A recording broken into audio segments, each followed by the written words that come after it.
Have you ever wondered what it is that makes some people jump out of bed totally ready to crush the day, while the rest of us are hitting snooze for the third time? What's that secret sauce that drives us to really dig in, to innovate, to actually work hard? Well, it's a huge question, and today we're going to try to piece together that motivation puzzle and find some real answers. And this isn't just some small academic puzzle. This is a big deal. According to Gallup, a staggering 87% of workers across the globe are not engaged in their jobs. Think about that. That means the vast majority of people are either just sleepwalking through their day or worse, are actively disengaged. This isn't just a number, you guys. It's a massive crisis of motivation that affects pretty much all of us. Now, to bring a giant number like that down to a more human level, check out this quote from a Wells Fargo employee named Tyrell Oates. He actually emailed his CEO, a guy making $19 million a year, with this pretty bold idea. Now, he wasn't just begging for more cash. He was making a huge statement about what's fair, what makes people feel valued, and what it really takes to feel motivated. And it forces us to ask, is the answer really just about the money? To really get what drives people like Tyrell, and all of us, we need to go on a little investigation. We're going to look for clues in 3 key places. First, we'll start with what's basically hardwired into us, our fundamental human needs. Then, we're going to look at our own internal thoughts, that mental math we're all constantly doing. And finally, we'll check out the world around us, the environment that's always shaping what we do. Okay, so let's grab our magnifying glass and look at clue number 1, our fundamental needs. These are the deep, universal drivers that really form the bedrock of our motivation. Now, one of the most famous theories here, you've probably heard of it, is from Abraham Maslow. He imagined our needs like a ladder. You have to climb it one rung at a time. I mean, think about it. You're not going to be worried about your creative fulfillment at the very top, what he called self-actualization, if you're down at the bottom, stressed about having a safe place to work or whether your paycheck is going to bounce. The whole point is you have to get those lower-level needs met first before the stuff at the top even starts to motivate you. But of course, the story doesn't stop there. Other thinkers, like a guy named Clayton Alderfer, came along and tweaked this idea. Instead of a super strict 5-step ladder, he suggested 3 core needs: existence, relatedness, and growth. And the big idea here was his recognition that different needs can actually motivate us all at the same time. He also came up with something called the frustration regression principle. So let's say you keep getting passed over for a promotion, which frustrates your growth need. You might then just shift your focus and pour more energy into making friends at work, satisfying your relatedness need.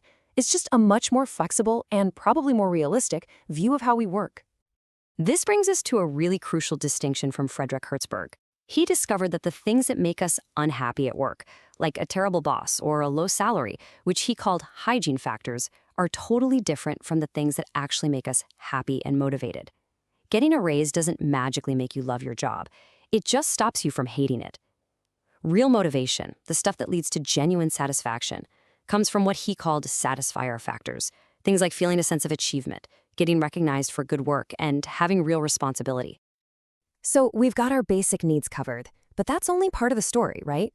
Our second clue is hidden in that constant, often subconscious negotiation that's always happening inside our own heads.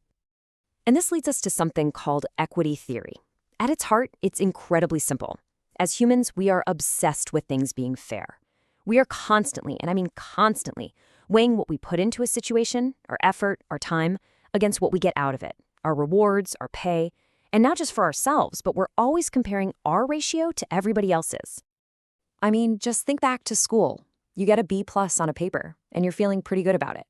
Until you find out the person sitting next to you, who you know barely studied, got the exact same grade. Suddenly, that B+ doesn't feel so great, does it? That feeling of unfairness, of inequity, it creates this discomfort that makes you want to do something. Maybe you study less next time.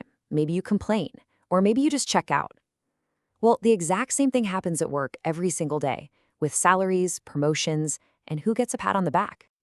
Okay, so beyond fairness, our motivation is also based on a kind of personal prediction about the future. Expectancy theory breaks this down into 3 simple questions. The very first one is expectancy. If I really pour on the effort, can I actually succeed at this task? This is all about self-belief. I mean, if you don't think you can do it, why would you even bother trying? The second question is instrumentality. All right, let's say I do succeed. Will the company actually give me the reward they promised? This one is all about trust. If you've seen managers promise bonuses for great work and then, oops, the budget got cut, that link between performance and reward gets broken, and your motivation goes right out the window with it. And the third and final question is valence, which is really just a fancy way of asking, do I even care about this reward? Sure, a big promotion might be on the table, but if it comes with way more stress and longer hours that you just don't want, then for you, that reward has low valence. Now here's the kicker. For motivation to be high, the answer to all three of these questions has to be a big, fat yes. If even one of them is a no, the whole motivation chain just falls apart. So we've looked inside ourselves, at our needs and our thoughts. Now, for our third and final clue, let's look outside of ourselves, at how our environment uses rewards and consequences to steer our behavior. And this is the world of reinforcement theory, made famous by B.F. Skinner. His big idea was pretty simple. Our behavior is controlled by its consequences.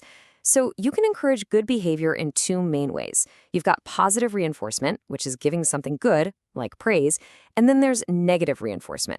And listen up, because this is not punishment. It's about removing something bad. For example, a manager who stops nagging you about a report once you turn it in on time.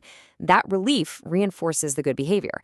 Then to stop bad behavior, you can use punishment or something called extinction, which is basically just ignoring the behavior until it fades away. And you don't have to look very hard to see this stuff in the real world. Sir Richard Branson, the guy who started the Virgin Group, is a massive believer in positive reinforcement. His whole philosophy is summed up in this quote. He says, praise is like watering a flower. It's a conscious choice that leaders can make to create an environment where people can actually thrive. Okay, so we've gathered our three big clues, our fundamental needs, our internal thoughts, and our external environment. Now it's time to put all the pieces of this puzzle together. What becomes crystal clear when you lay it all out is that real, lasting motivation isn't about finding one single magic trick. It's a combination of all three of these big areas. You have to take care of people's core needs. You have to manage that mental math of fairness and expectations. And you have to shape the environment with smart reinforcement. To get a truly motivated person or a truly motivated team, you have to hit all three. And you know, this framework isn't just for managers or CEOs. It's a mirror for every single one of us. The next time you're feeling your own motivation just tank, stop and ask yourself, where's the problem? Is there a basic need that's not being met? Does something feel profoundly unfair? Or is my environment just not encouraging the right behaviors? Figuring out the why is always the first step to solving your own motivation puzzle. And that leads us to the final, big, lingering question. We've had these theories for decades. We literally have the instruction manual. So why are 87% of workplaces still getting it so wrong? Now that's a puzzle that's really worth thinking about.